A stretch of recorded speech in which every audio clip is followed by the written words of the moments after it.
Centre point Tamil Nadu நேயர்களுக்கும் பாஜக ஆட்சி பொறுப்பேற்றதற்கு பிறகு நம் நாட்டில் நடந்து கொண்டிருக்கிற வன்முறைகள், கலவரங்கள், பாஜகவின் அரசியல் சதுரங்க ஆட்டங்கள் அனைத்தையும் கவனித்துக் கொண்டிருக்கிற தமிழ் சமூகத்திற்கும் வணக்கம்.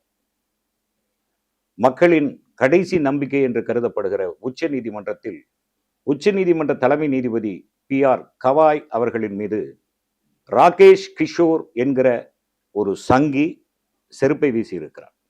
நாடு ஒரு பெரிய கொந்தளிப்பான சூழலை சந்தித்துக் கொண்டிருக்கிறது.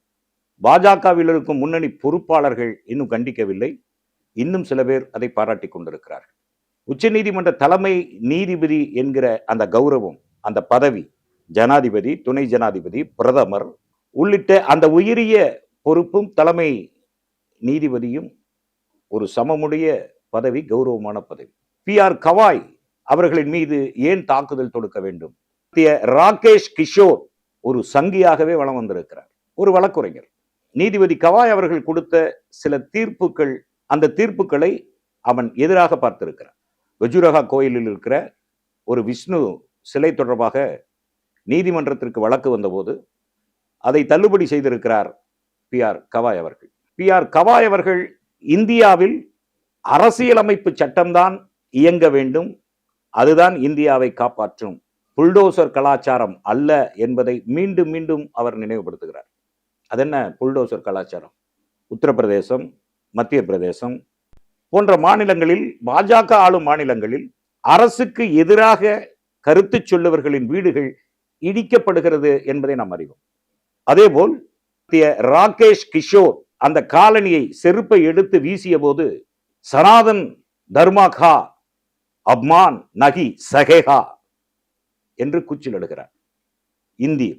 இந்தியாவை சனாதன தர்மம் தான் ஆள வேண்டும், சனாதன தர்மத்திற்கு எதிரான அனைவர் மேலும் நாங்கள் தாக்குதல் தொடுப்போம் என்கிறான். அப்படியானால் சனாதனம் இங்கே நிலைநிறுத்தியது மதம், சாதி, சாதிய மோதல், மத மோதல், இவைகள் எல்லாம் சனாதனம் இங்கே 2000 ஆண்டுகளாய் நிறுவி இருக்கிறது. ஒருவன் சாதியை பிரிந்து கிடக்க வேண்டும், மதமாய் பிரிந்து கிடக்க வேண்டும், அல்லது சாதிகளாய் மோதிக்கொண்டிருக்க வேண்டும், மதங்களை வைத்து மோதிக்கொண்டிருக்க வேண்டும், இன ரீதியான பாகுபாடுகள் வேண்டும், பெண்களை இரண்டாம் பட்சமாக கருத வேண்டும், அவர்களுக்கு சுதந்திரம் இருக்கக்கூடாது, வர்க்க சுரண்டல் நிறைவேற்றிருக்க வேண்டும். இதுதான் சனாதனம். பழமையானதை ஸ்திரமாக பிடித்துக் கொள்வது என்பதுதான் சனாதனம். புதுமைகளை விரும்பாத கொள்கையுடையதான் சனாதனம். அந்த சனாதனத்தை யாரெல்லாம் எதிர்க்கிறார்களோ, அந்த சனாதன கோட்பாடுகளை யாரெல்லாம் எதிர்த்து பேசுகிறார்களோ, அவர்களை எல்லாம் தாக்குவது அல்லது கொல்லுவது என்பதுதான் சங் பரிவாரங்களின் வெறி செயலாக இருக்கிறது. கௌரி லங்கேஷ் அப்படித்தான் கொல்லப்பட்டார், கல்புர்கி அப்படித்தான் கொல்லப்பட்டார், பன்சாரே அப்படித்தான் கொல்லப்பட்டார்.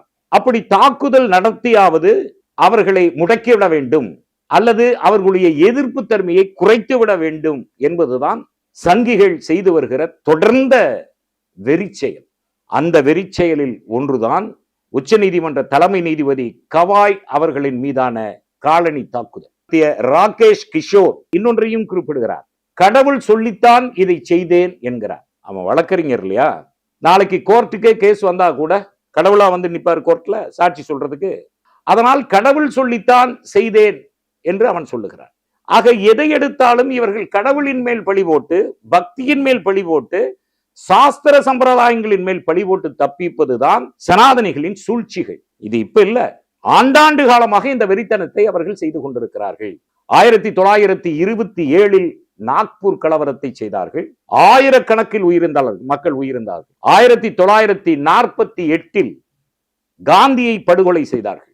வெள்ளக்காரன் இந்த நாட்டை ஆண்ட பக்கம் காந்தி உயிரோடு இருந்தார். நாடு சுதந்திரம் பெற்றதுக்கு பிறகு காந்தியடிகளை சுட்டுக் கொண்டார்கள். ஏன் சுட்டுக் கொள்ள வேண்டும்? இந்தியா மத நல்லிணக்கத்தோடு இருக்க வேண்டும் என்பதை அவர் பிரச்சாரம் செய்தார். அவர் இந்து மதமாக இருந்தாலும் கூட இங்கு இருக்கிற மக்கள் அவரவர் மதங்களை பின்பற்றலாம், ஒற்றுமையாக இருக்க வேண்டும் என்பதை காந்தியடிகள் வலியுறுத்தினார் என்கிற ஒரே காரணத்திற்காக 1948 காந்தியை படுகொலை செய்தார்கள். அதன் மூலமாக வன்முறையை நிறைவேற்றினார்கள்.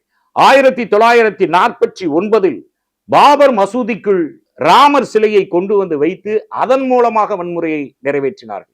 1967 பசுவதை தடுப்பு ஊர்வலம் என்றை உருவாக்கி ஊர்வலத்தை நடத்தி பல்லாயிரக்கணக்கான முஸ்லிம் மக்களை கொன்று ஒழித்தார்கள். அதேபோல் 1970 பிவாண்டியில் சிவாஜியின் பிறந்த நாளில் ஊர்வலத்தை நடத்தினார்கள். திட்டமிட்டே வேண்டுமென்றே மசூதிகளும் தேவாலயங்களும் இருக்கிற பகுதிகளில் ஊர்வலத்தை நடத்தி மசூதிகளின் மேல் தாக்குதல், தேவாலயங்களின் மீது தாக்குதல் என்று ஒரு உச்சகட்ட கலவரத்தை 1970 நிறைவேற்றினார்கள். 1986 பாபர் மசூதிக்கு சீல் வைக்கப்பட்டது.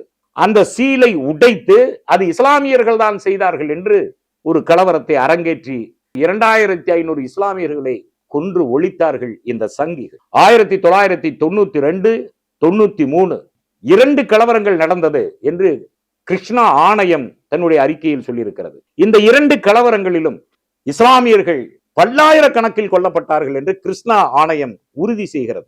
அதேபோல் 2006, 2008 காலகட்டங்களில் மாலேகான் குண்டுவெடிப்பு, சம்ஜவகா தொடர்வண்டி குண்டுவெடிப்பு, ஹைதராபாத் மெக்கா தொடர் குண்டுவெடிப்பு, ராஜஸ்தான் அஜ்மீர் தர்கா மீது தாக்குதல் என பல தாக்குதல்களை இந்த சனாதனிகள் செய்திருக்கிறார். அதேபோல் 1982 கன்னியாகுமரி மண்டைக்காட்டில் தமிழ்நாட்டில் ஒரு மிகப்பெரிய கலவரத்தை உருவாக்கினார்.